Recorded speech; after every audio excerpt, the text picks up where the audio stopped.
All right, we might get started. Thank you everyone for attending. My name is Julia. I'm from Headspace. We also have the lovely... I'm Nellie, part of the Headspace YRG. My name's Beck. I'm a clinical lead here at Osborne Park. Yeah. So today we will be talking about self-care. Let's see if we can get this to work. There we go. Self-care and how to make your own personalised self-care kit. So Nellie, do you want to explain a little bit about the YRG and what that stands for and everything? Yeah, so the YRG stands for the Youth Reference Group, and we're based in the Osborne Park Centre. So essentially it's just a group of young people, and we give our input on things that happen in the centre, brochures, flyers, etc. that get put out, events, and just essentially how to make the service a bit more youth-friendly. So before we start, we would just like to acknowledge the traditional custodians of the land in which we currently meet, the Whadjuk Noongar people, and pay our respects to the elders past, present and emerging. And also acknowledge the wonderful work that young people have put into this Youth Week event and all the events throughout the week as well. So like I said before, we'll be talking about self-care today. We just have a little bit of housekeeping to go through first. So live captioning is available on Zoom. If you want to enable that, if I'll move this out of the way so I can read it, just click the CC button at the top, at the bottom of your screen.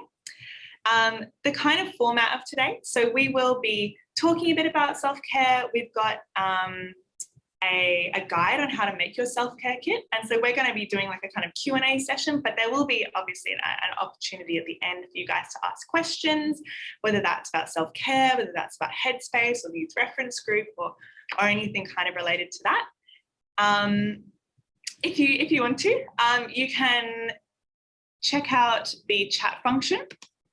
So if you look at the bottom of your screen where it has like mute, stop video, there might be a chat function there.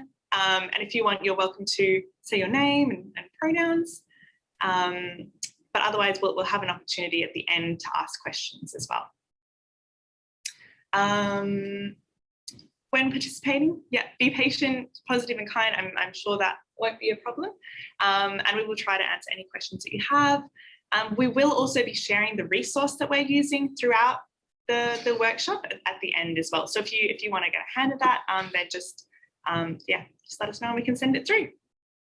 And we will be recording this. So just being mindful of that as well. All right.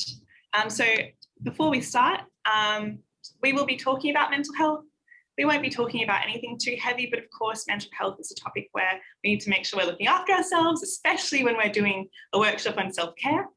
So please take care of yourself. If necessary, you can take a break, you can come back.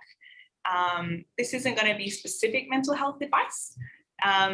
Obviously, that's more if you're seeing a counsellor or a mental health professional, but this is kind of, more general advice. And everyone has different strategies for self-care and looking after their mental health. And if this doesn't work for you, then that's also totally fine as well. Beautiful. Okay, look, we can see in the chat. Hi, Jamie. And also, hey, Anna. Lovely to meet you. All right. So there we go. Cool. So we're going to do, how to make the self-care plan. And then we have some materials here that we actually use for our own self-care as well. So together we're going to make a great self-care kit. All right, so for my first question, maybe first we'll go to Nellie, is what does self-care mean to you? For me, it's taking out time for myself, listening to maybe what my body needs, having a bit of a quiet moment. And then doing things to, like, I suppose, better like my mood, or just taking a bit of a time out moment. Yeah. Something to like look after yourself. And it sounds like kind of slowing down a bit. Absolutely. Absolutely. What about for you, Beck? What does self-care mean for you? Yeah, it's similar. It's a very conscious effort to take that time out to sort of slow down and bring myself a bit more into the present. And I guess be really mindful of what my body's doing, what my thoughts are doing, you know, where I am, and how I'm interacting with other people, and whether I need to, just take 5 and take a bit of a breather, essentially. Yeah, absolutely. One of the things I know when I think about self-care is that it's something that is deliberate. So it's like maybe it's planned out, and it's something that's ongoing as well. Like I think like when you watch TV shows, they're always like treat yourself and, you know, like, buy that handbag or like go on that holiday, which is great. Absolutely can sometimes be self-care, but it's something that is like ongoing and that you review a couple times. Yeah. Do you have like any self-care plans or things that you particularly do? I mean, I do things like engage in the garden. I'll have a mindful cup of tea. I'll take time out to sort of give myself a facial maybe, or go for a walk. Definitely being outside is a big one. And just a lot of things that I suppose sensory. So things I can see, things I can touch, things I can smell. Absolutely. Yeah. And from like a clinical perspective, like why should we be practicing self-care? Self-care is extremely important. It's very important. It's a basic reset, I suppose, of your physiological self, and the connection that your physical body has to the brain, and the release of serotonin, which is a good hormone, and then you've got dopamine as well, and it combats cortisol. So cortisol is a stress hormone, which is good in small amounts, but too much of it can be damaging. So those self-care practices help, you know, slow down your breathing, slow down your thinking, and kind of help reset some of the brain chemistry that goes on. Yeah, so absolutely. For people that are watching, you can type in the chat if you want. Are there any things that you do for self-care already that you find important for yourself?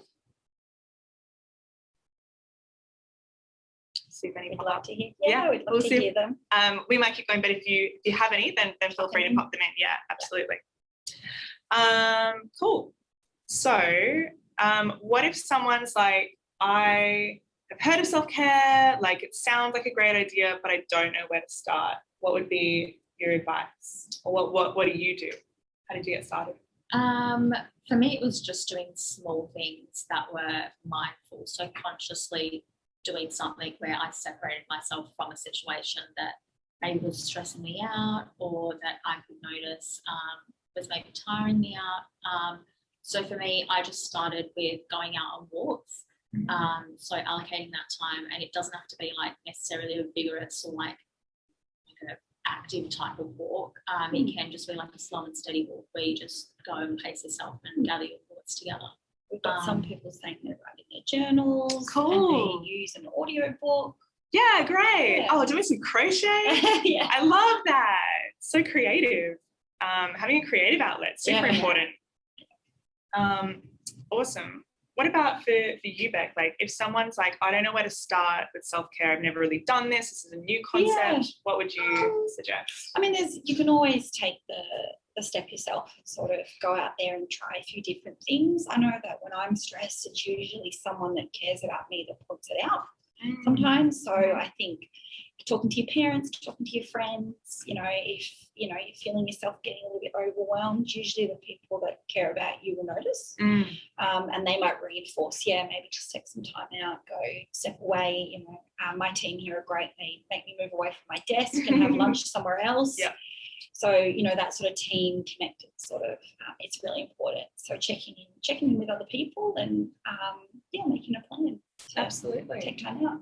It sounds like sometimes, especially if we're worried and we're stressed, that we might get really caught up in our heads and not necessarily realize, like learning to recognize the signs of stress as well. Isabella's also knitting. Is Awesome. there anything that you can't do?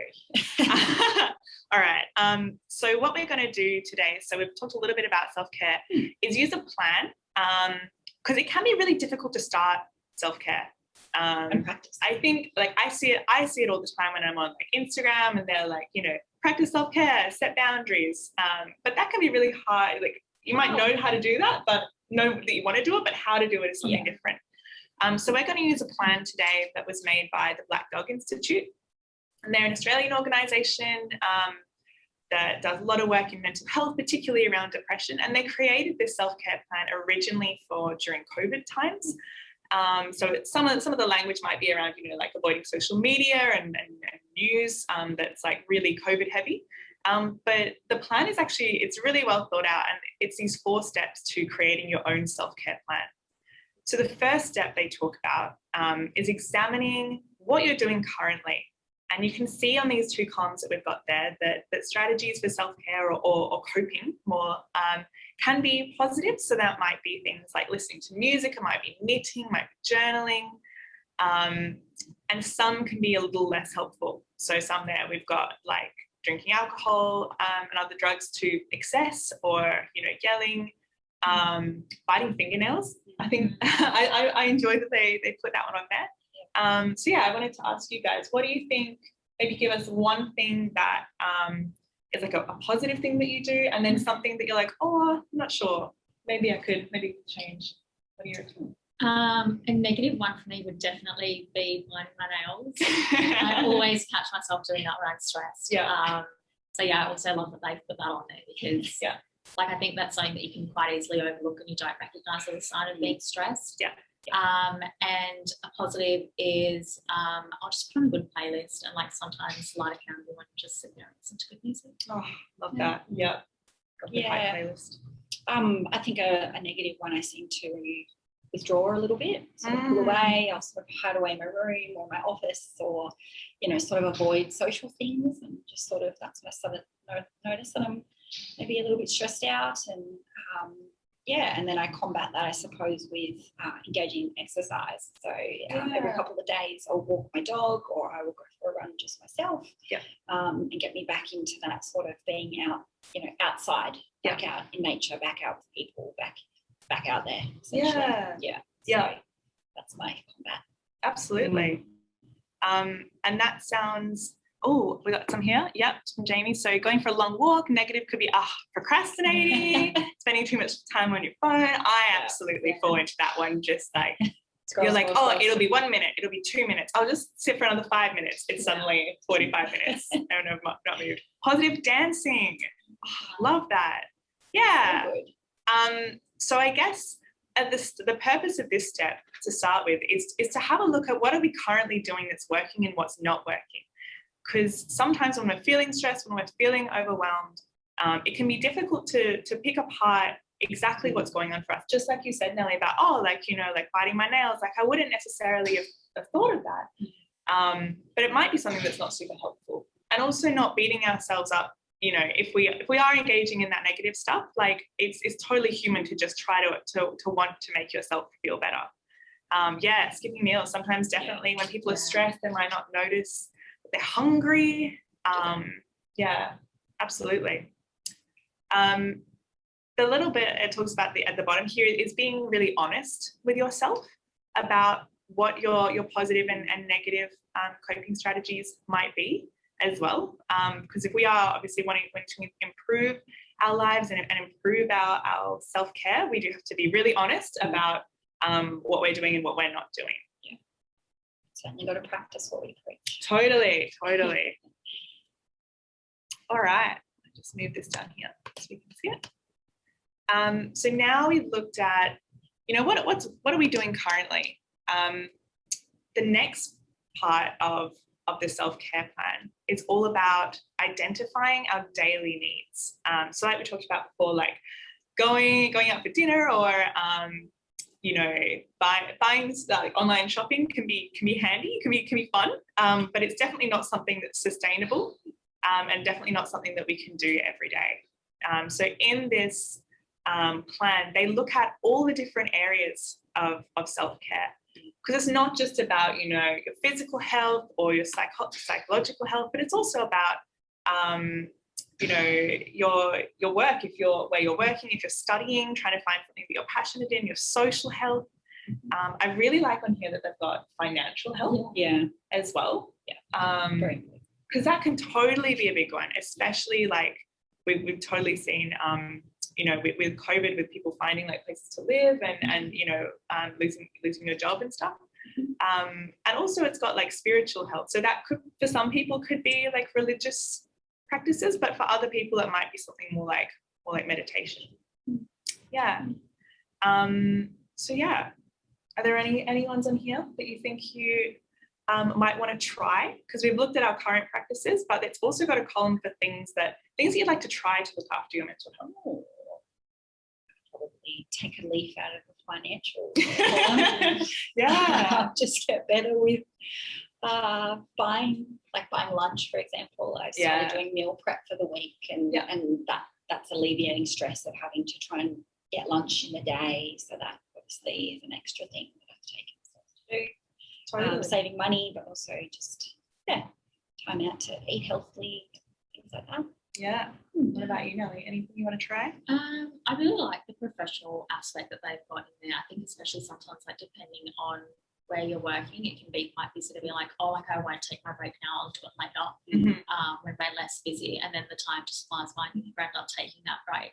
So I think having those boundaries in place and going, you know what, I'm going to take that break now, and then I'll come back and continue working.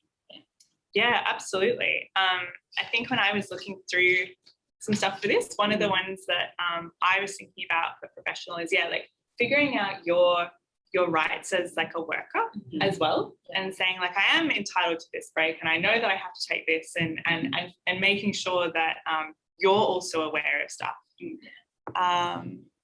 Is there any way we can access them so we complete them? Absolutely.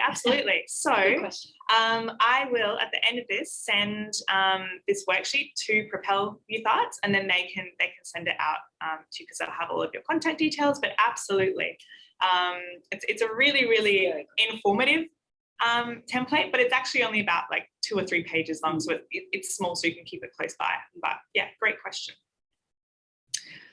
So we've looked at what we're doing currently. We've looked at what are our daily needs. So for myself, I know like my daily needs, obviously I'm going to need to have 3 meals a day.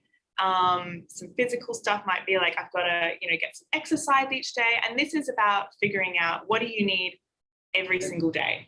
You can't go without, because when we're stressed, when we're busy, when we've got assignments due, it might be like, oh, I don't have time to go see a friend, but figuring out what you need on the daily. All right. The next part of this is looking at our emergency self-care. So this is when we're feeling really overwhelmed. We're feeling like we can't cope. We need to do something. So Beck, could you tell us what are some signs that someone might be like getting to this like emergency state? Certainly you'll notice a very tense sort of presentation when you see those young people, or even yourself, that's in a state of just completely outside their level of coping. So they'll be quite tense. They might be breathing really rapidly and possibly just kind of all over the place with their thinking, so they can't kind of draw on one clear thought. They might be forgetting things, and it'll just be around breathing and bringing down that physiological receptors, essentially. So the physiological side of it, getting you to slow down almost from top to toe. So that's usually breathing, having a cold drink of water or something that might help regulate your breathing as well as counting, sitting down, a change in environment, all of those kinds of things. So reading, I suppose, when someone's appearing like they're then out of sorts, I suppose. They're just a little bit flittery, I suppose. They can't draw on a thought and they just need a timeout. Yeah. Essentially. Yeah.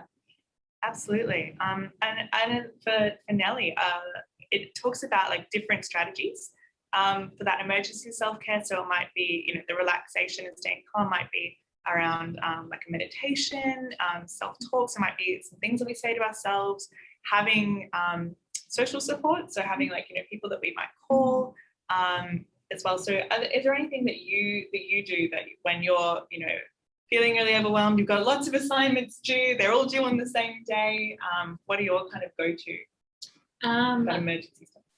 For an emergency, I always like just nip out for a walk. I think that's one that you can quite easily do. But also if you're out and about, like breathing techniques, so being mindful of that. And a lot of the times like apps really help with that. So like doing guided breathing. Yeah. Yeah, sounds like you've got quite a few. And we have some examples of some kind of grounding techniques that we'll talk about in a little bit as well. All right, so we've looked at everything. We've looked at our daily needs and our like emergency needs for self-care. The next step that we have is to reflect, examine, and replace. So when reflect, we look at what's working, what's not working. So maybe we're looking at that and we're saying, oh, procrastinating, maybe that's not helping me, but hey, going for a walk, great. Having a snack, wonderful. The examine part is around looking at what barriers might stop us from practicing self-care. So maybe for people that are watching along, you can type out what do you think are some barriers to practicing self-care. And in the meantime, start with Nellie. What do you reckon are some barriers to practicing self-care? I think definitely time constraints. Like a lot of the times, if you're working and studying, you've gone to work, you come back, have dinner, sit down and start studying and, doing assignments, etc. But you start to really lose track of time. You always go, oh, like, this is more important, I need to do this. I don't have time for self-care. So yeah, I definitely think that's a huge one. And I know maybe even in like some communities, self-care is just not really seen as a thing. It can be seen like as a sign of weakness, being like, oh, like, why do you need to take time out? Like, you should be strong enough to just keep going. Which is not necessarily the case, and that's not true. But yeah, I think some people may be faced with that sort of a situation. Yeah, absolutely. Like kind of things that we think about, like when you think of self-care, like I feel like, there's definitely been like a movement towards self-care, but it absolutely hasn't always been like that. And you're right. So in different communities, you might not see self-care the same way. Yeah, totally. Agreed. So on here we've got Jamie said agreed. We often don't prioritize ourselves, put our others' needs above our own. And it definitely can be difficult to recognize those signs, those physiological signs, your heart racing, thoughts racing, shaking, sweating. Absolutely, Isabella. So procrastination can 100% be for things that we have to do, like our assignments or work, but also for self-care. It can definitely be like, oh, but like just one more episode of Netflix. Like, I don't need to go to bed yet. And self-bullying. Do you have any tips on procrastination? I do. I am on board with that. So I do it a lot in my personal life, not so much with work, but in my personal life, I'll do that later. I usually use my calendar quite a lot and alarms to kind of prompt me to take a time out. So I have on my phone, I have a sleep reminder that sort of tells me when it's 9:30 and it's like, excuse me, it's getting late. And then another one about half an hour later. And if I don't turn the alarm off, it'll actually automatically set my phone to airplane mode. So I don't get calls and texts and things like that. So it'll just stop, I suppose, me receiving any notifications so that I'm not picking up the phone and checking it again. And then I kind of know then to also try and close, turn the Netflix off and sort of go to sleep, because sometimes you don't realise you've been watching it for 2 hours. It just flies by. So I set alarms and I put things in my calendar like, reminder, walk the dog, or reminder, check in with that friend. So you can get so caught up in what you're doing when you realise it's been a week or two since you last spoke to that friend. You're like, what's that person doing? What's happening with them?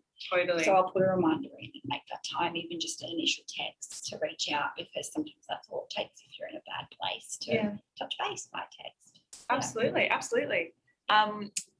We've got what other people think as well as a barrier. We may think that mental health is wrong or something like a disease. Yeah, absolutely. I think one thing that I definitely think of with this is seeing self-care as the thing that enables you to do all of those other things. Like if you want to go study, if you want to work, if you want to play sport as well, like that that this is a thing that helps you to do that. So it's not taking away from your time to study or other things, but it's something that helps you to be able to do that. And I think that if you frame it in that different way, can definitely make it much easier in your own mind to make time for it. Because I do think sometimes people are conflicted and they think that engaging with self-care might be selfish. Certainly isn't. And totally. we are, you know, we've obviously got that narrative now with everything in moderation with eating. I think that also that goes for activities and commitments and the expectations that we put on ourselves. So moderating that and taking that time out to moderate, I suppose, how much you're doing. Another one that we had for this is kind of like potentially if your friends or your family or partner doesn't understand that self-care or that's important to you. So what would you do? Like how would you manage that? I'd say it maybe starts with like having a conversation around it and saying, you know, in order for me to be able to do X, Y, and Z during the day or during the week, I need this time out. And asking them to just be respectful of that. And maybe just letting them know that this actually helps you function better. Yeah, and having them understand that, I think, would be the first step. Another big thing, which just it does take practice, is of course bringing it up with other people, but you know, using I statements and saying I need to do this task because it helps me in a particular way, and identifying the importance around it. I think that's an important thing to do. Be able to sort of say I need to do this because I value it. And it brings me happiness and makes me feel better. So, And it sounds like then that even saying like, I need to do this, I need time out, I need time to just read by myself or recharge is also practicing self-care while you're doing it. It's advocating for yourself. We're very, very quick to advocate for someone else. Like, oh yeah, I'll get in there and, you know, I'll defend you and I'll, you know, support you. But we forget about, you know, us. Sometimes so it is important to advocate for what you need to. Absolutely. Just as much. Great. So I've had a look at some barriers, and the last step of this is replacing. So looking at what's on our unhelpful list, what's on our negative list, and what can we do first. So maybe when you might do this, I know when I did this, I was like, oh my goodness, I have so many more things on the negative side than I thought I did, and that can be quite overwhelming. So if you're looking at that and you're like, oh, where do I start? Sometimes it can be helpful to pick one that might be, you know, like an easy win that you're like, like I know that I can set an alarm to go to bed, and just focus on one at a time, not having to do it all. Definitely doesn't happen overnight. All right. So we've gone through everything. We've looked at our self-care. We've looked at our barriers, and we're like, okay, so I can, you know, my partner wants to spend a lot of time with me, but that's okay because I can say, actually, I need this. I need this for me. So the last step of making the self-care plan is once you've determined your daily needs, they have this great template. And under each of the headings, so for your body, mind, spirit, emotions, relationships, and work, list maybe just a couple of things. Like I know they just say one, but you can just put like, you know, one or two things that you want to try to do every day. And if you don't do them all every day, that's okay. Sometimes it can be handy to just be like, all right, I'm going to choose 3 of those and do them today. And I know that practicing those things will help me to look after my mental health. They then say, like, highlight a couple of different positive coping strategies that you know that you can count on. And I really like in this part at the bottom for the emergency self-care plan, they talk about, you know, identifying 5 things that you can do in the moment. And we'll have a look at some of those in a second when we make our little self-care box. But also some things to avoid as well. So do you guys have any suggestions for yourself? Like, what are some things that you might avoid if you're in that state, you're feeling overwhelmed? What are you avoiding? Alcohol and drugs. Yeah, absolutely. Usually until, you know, there's a better understanding, I suppose, of what's happening within me and within the environment, I suppose, that's created that stress or created that sense of feeling overwhelmed. I don't want to make it worse by essentially furthering myself away from being able to make decisions and be aware, and can be the easy option, but usually it makes the outcome a little bit different. Yeah, so, yeah, absolutely. So yeah, like avoiding alcohol and other drugs. So maybe someone's really stressed about an assignment, and being like, yeah, actually, I know, you know, maybe I want this thing in the moment, but I know that is going to make me, maybe I'm going to be like hungover the next day, and I'm going to feel more stressed about it, and also that it might not help me emotionally at this time. That for you, Nelly? I'd say maybe staying off social media would be a good one. Like even if it's something like trying to get an assignment done, you see all your friends are out having fun. Like that Totally. can bring you down a bit more as well. Yeah. I think that would be a good one. Or even just sometimes muting notifications and not having that there. Yeah. When we were talking about this earlier, we were saying, like, you know, for example, if it's a breakup, like maybe staying off Messenger or staying off your phone so that you're not going to be calling anyone. Especially if you know that that's maybe something that you would want to do. Yeah, absolutely. So that's the kind of self-care template. Like I said, I'll send that out to Propel Youth Arts after. So I would definitely recommend like having a look at it. Give yourself like, you know, an hour to do it. Make a cup of tea, sit down, have a snack, get your like cuddly blanket or something. And it can be like a really, really good way to like evaluate what's going on for you. So now that we've got our self-care plan, we know what we've got. We're going to move on to making our kit. So we've got a little box here that we have with some funky patterns on it. And we thought we brought along today for each of us different things that we would put in our self-care kit.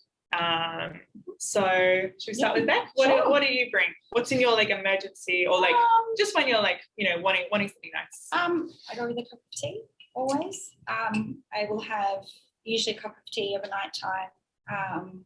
Usually it helps me sleep. So it's like chamomile tea and not one with caffeine in it. That is a stimulant, and that will just do the reverse of what you're trying to do. Yeah. All right. Do you want to put your tea in our little box? Yeah. Beautiful. I've also got like a stress ball. It's got spikes on it, so it's a bit sensory. It's not super squishy, but it's really good. I suppose sometimes you get caught on the phone, and the phone call could be quite stressful, and you're not able to sort of move away from where you are. So this helps with energy, I suppose. If you're sitting still, it's not a big gesture, but it's quite kind of quiet and private. You can sort of sit there and just squeeze that without anyone really knowing.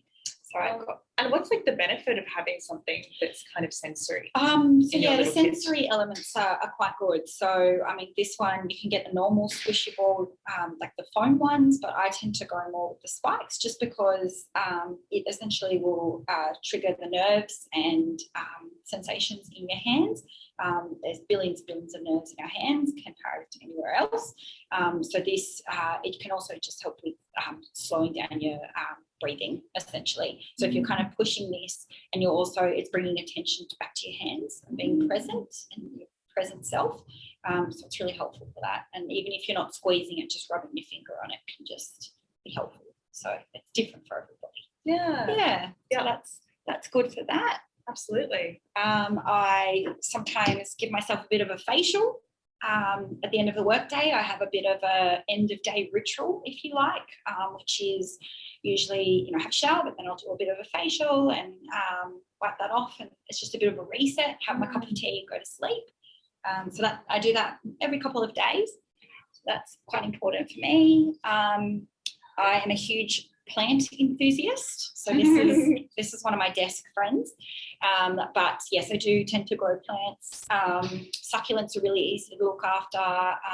You can get a small pot and just pop a couple of seeds in, and if it's not at work, it's something you can sort of check on every day when you get home, and just be quite mindful in sort of watering it and looking after it. So this is one that's kind of grown quite quickly, actually. It's doing quite well.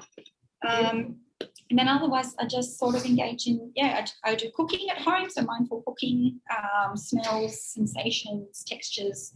And I do, when I'm cooking, I will try and just take a moment to, I guess, experience and slow things down in terms of the recipe or what I'm using and what that feels like and smells like and stuff like that. Yeah. So, yes, my go-to is basil. I absolutely love the smell of basil. Sometimes I actually have it just in the house and I'm not using it for cooking because I find it very calming. So it works. Different things work for everybody. Yeah. Yeah.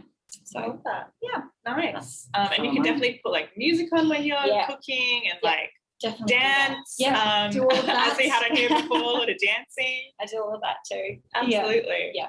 So I enjoy it. It's Yeah. good. Yeah. And what about you, Nellie? I've got a face mask. I like to put a face mask on every couple of days, and because they generally say to keep it on for 10 to 20 minutes, I think that's a nice way to just block out a bit of time while you've got that on and not do anything else. And then I've also got a journal. I really like to journal, and sometimes I think it's a little bit easier to write down your thoughts and emotions if you can't like verbalize it. So that's a good way. Or even sometimes just journaling down things that you need to do and like making bigger tasks smaller.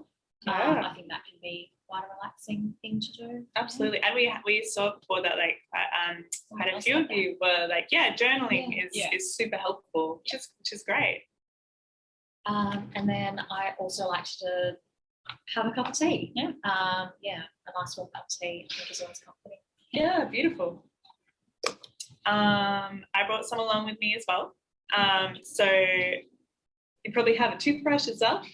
But even sometimes just like a little tube of toothpaste or some mints, something to freshen up. Especially, if we're feeling really down or feeling really overwhelmed. It can be really difficult to have a shower or to like brush your teeth sometimes. So even if it's just like a mint to freshen up or like baby wipes or something to freshen up, that can be a really good way to kind of bring you back into your body, kind of what you were talking about before with that, that sensation and feeling, feeling it on your skin and in your body. So got my little toothpaste, a snack, something. All about snacks. Yeah, all about snacks. Something that you can make or eat quickly, whether that's like a packet soup, packet noodles, or like a muesli bar, something that you can go to really easily. And I brought one along as well, which was some Play-Doh. So again, with that sensory stuff. Yeah. There are some other things that sometimes people might want to put in here. So self-care definitely doesn't have to be expensive. So it can be, most of these things are probably quite cheap, but you could have like photos of yourself and your friends or your family or your dog or your cat, something that, means something to you. We've got these cards here. I'll hold one of them up. Hopefully you'll be able to see, which is grounding techniques. So I'm not sure if anyone has heard of these ones before, but I'll pass this to Beck. Yes. Beck, could you tell us a little bit about like what is grounding? Sure. Why is it important? So grounding essentially is the act, the conscious act to sort of bring yourself into the present moment. So like what I was saying in terms of when you are stressed and what's going on and we're very overwhelmed, we're often outside of ourselves. We're more concerned and caught up with other people and being somewhere, and the process of grounding essentially brings you back into the here and now. And so this particular card has the 5 things you can see, so identifying 5 things that are in the room or outside or nearby. Things you can touch, so things you can actually reach out. I've obviously got a couple of more tactile things, but anything that works for you is good.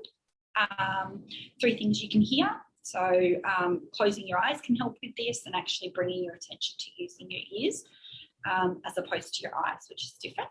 And then you've got 2 things you can smell, so this might be that you're somewhere where there isn't much to smell, and then you can bring in something that you like the smell of. Could be a tea, it could be like an essence oil or something like that, or perfume even, and then 1 thing that you can taste. So often when we get stressed, actually, sometimes the taste of, like, if we're really, really overwhelmed, we can actually taste metallic, and we can actually become, because when the cortisol stress hormone talks to the physical body, it'll also create more stomach acid and saliva. So pretty much the brain tells the body to do a whole bunch of stuff to respond to stress.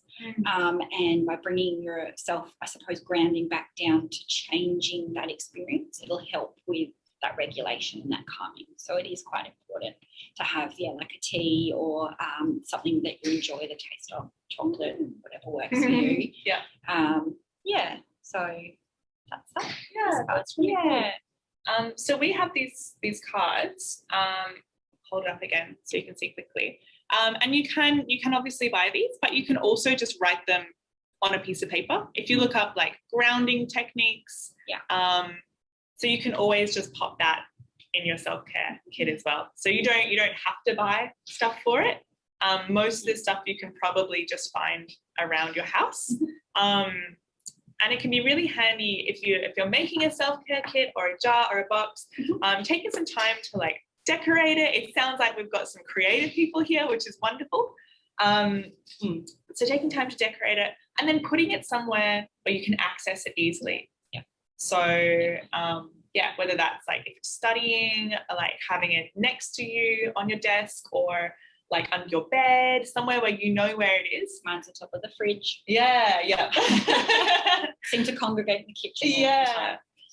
So that if you are noticing, those signs of stress, your heart's racing, you can't concentrate, you're feeling overwhelmed, that you know where you can go as well. All right. So that's kind of brought us close to nearly at the close. I'm just trying to see if we have anything else here. Do you have any particular tips for self-care on a budget?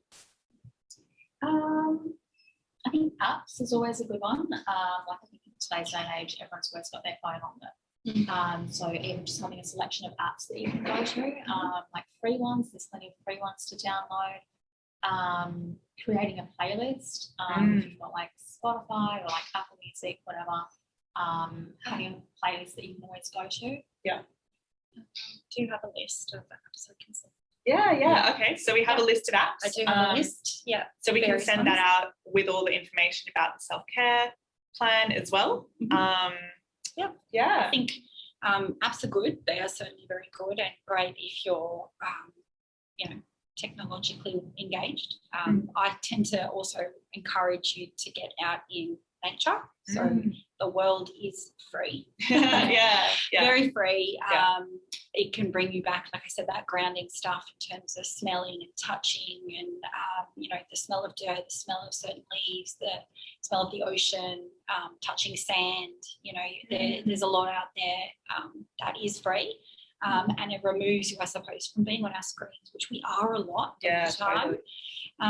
But certainly for some people, the phone is an easier first step, and then moving towards, getting out there in the world and trying different things. So there's always a starting point for everyone. Yeah, and I guess then you could always write like a reminder to like, hey, like 5 minutes of sunshine or something like that. So it doesn't have to be like go for a 15-kilometer hike. No. But like spend 2 minutes outside. We recommend actually about 20 minutes in the sun without sunnies on to absorb the vitamin D that the sun naturally produces is highly recommended. So even if you're not doing something active, just being in sunshine without any sunglasses on is actually a really good opportunity for you to absorb vitamin D, but you need 20 minutes. 20 minutes, there we go. Yeah, so start with 2, work up to 20. Yeah, absolutely. Okay, so we have a couple of questions. So we got one, maybe this is for you, Sure. Which is about like how do we move on from someone without having those like feelings of resentment? Moving on from someone. I think a lot has to do with the communication. So if there's a communication barrier or if there's, I suppose, a difference in the expectation of the relationship, it's about navigating that in a respectful, polite way. I said before, going back to those I statements is super important, and saying, I need some space from you for a little while just to work on myself, or, I need to be able to do this on my own so that I can learn to, be independent in what I'm learning. So just using those I statements politely, I suppose, if you're wanting to take a step back from someone.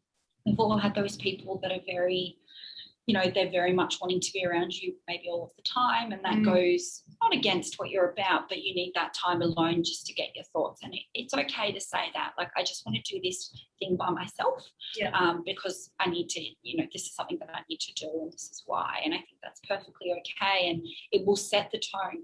If the other person is respectful and a good friend, or if that person understands you and what you're about, they'll accept what you've said. Yeah. So yeah. And I suppose as well, like, if it's getting to this point where you're finding it really difficult, really overwhelming, you're like, I can't move on from this person, or I'm really caught up in this relationship and I feel a lot of like emotions tied to that. But going to talk to someone about it is a really, really good idea. Yeah.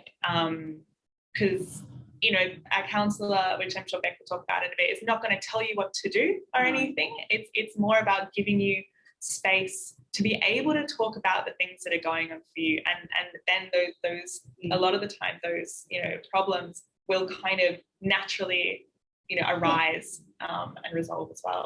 And you learn those skills as you go along, and put them into practice as you become more comfortable with what you're wanting to get out of communicating that to the other person. And if someone maybe did want to come to Headspace, or they were like wanting to get counselling, and they're like, I'm not going to counselling, I don't know what to do, what would your advice be? We deal with a lot of young people that call in, sort of have a bit of a chat with our reception, and they say, look, I just wanted to come in and have a chat with someone, and then someone in the office will give you a call and find out a little bit more about what's happening, and then you come in and you can meet with one of the lovely team here, or one of the 100 or so centres across Australia. There's plenty.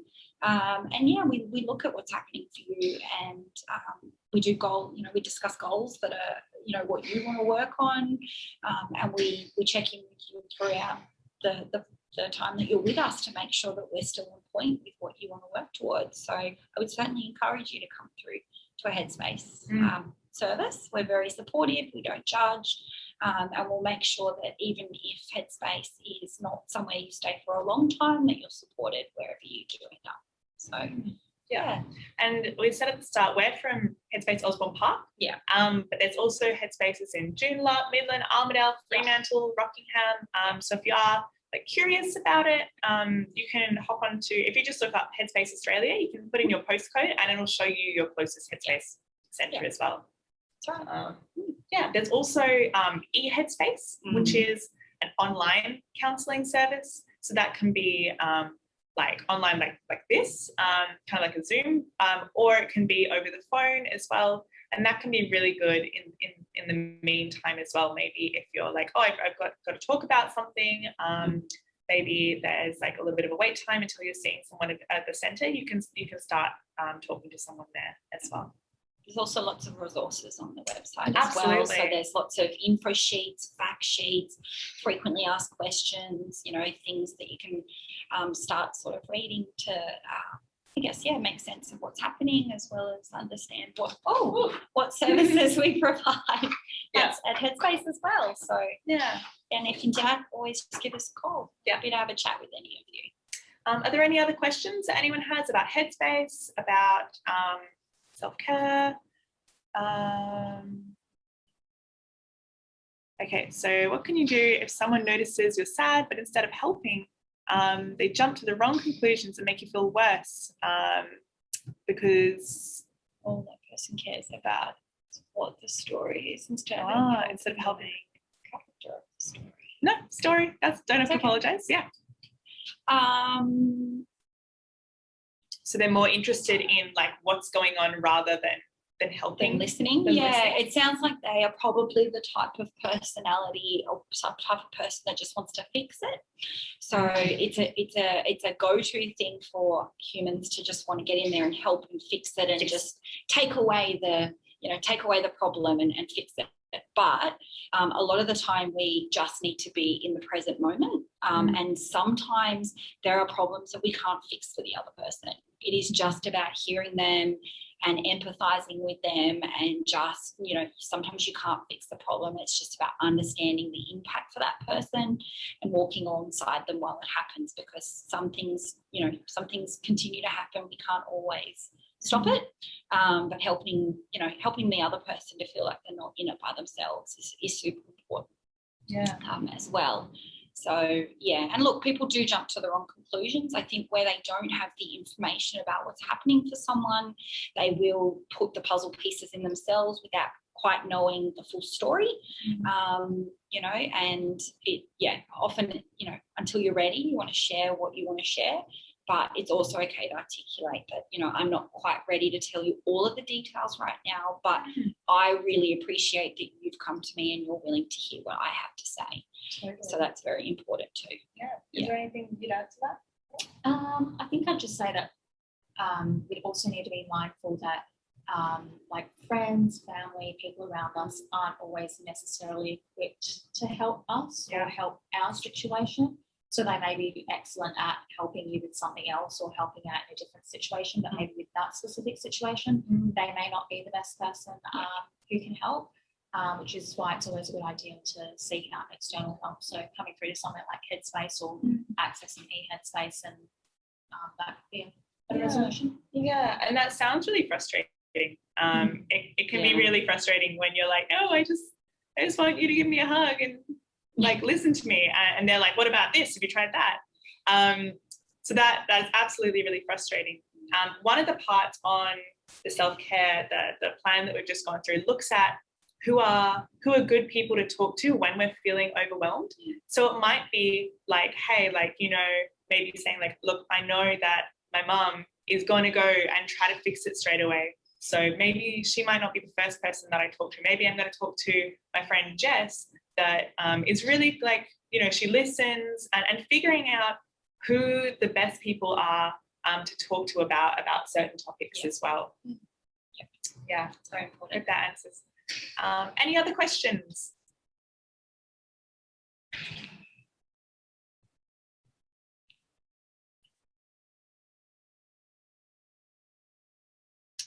What about a person that begs to know? So they're really trying to find out all the information? I think it's okay to ask them why are they so interested, and get them to explain why they're interested, or why they're curious. So most people are just curious to know what's happening for someone because they do care. But if there's other motives, I think it's okay to be a little guarded if you feel that that's what you need to do, and asking them, why do you want to know? Why is this so important to you? When it's, it might be happening to you, but getting them to articulate why it's important to them is a good way to start, I think, if they're begging to know. They clearly care, but I think it's fair enough if you're not ready to ask, why they're pushing this so much. I think that's fine. Oh, cool. So welcome to ask any other questions. If there's any other questions, I'll give it another minute, and then we'll be done.